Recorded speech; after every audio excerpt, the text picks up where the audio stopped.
let's do a new example on anxious ambivalent attachment. These are all going to be new ones, and I thought we would do some more just so people have some more examples out there of these attachments that we don't want, to kind of help us understand, are we doing these behaviors and are we ready to change them? And how is this affecting our children or our marriage or relationship in the long run?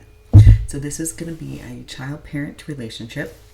But first, remember that in an anxious, ambivalent attachment in childhood, this is where the caregivers are going to be inconsistent, right? A parent may be attentive at one moment and loving, but distant and unavailable at other times. And the child is going to learn to become hyper-focused on the caregiver to anticipate and respond to their inconsistent attention, creating an anxious attachment pattern.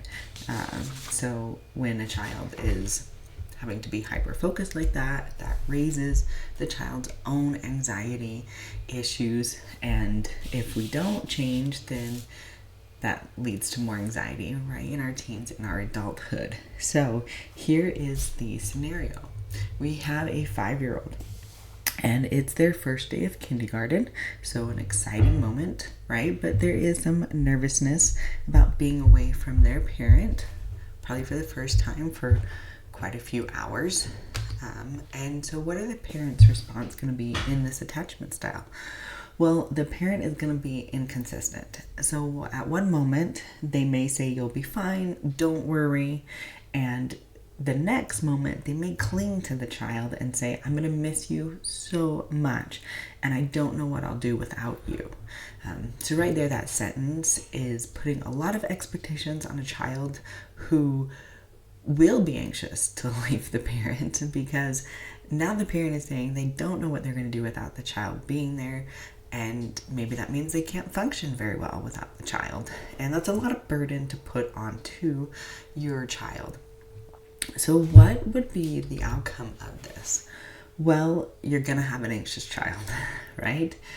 It's just literally in the attachment, anxious, ambivalent. And they're going to be unsure if they should be excited or scared. And it's not just going to be for school. It will probably be for a lot of new things that they have to go out and do on their own. They're going to struggle with separation and may cry excessively, feeling abandonment while also feeling responsible to their parents' emotion. And this, of course, we don't want. We don't want to create in our children separation anxiety, because that just creates a whole lot of issues that a child just does not need, nor do they want, nor do you want as a parent. It can be very difficult to live your own life when you have a child who has separation anxiety. And if we're creating that in our child, then that's really hard.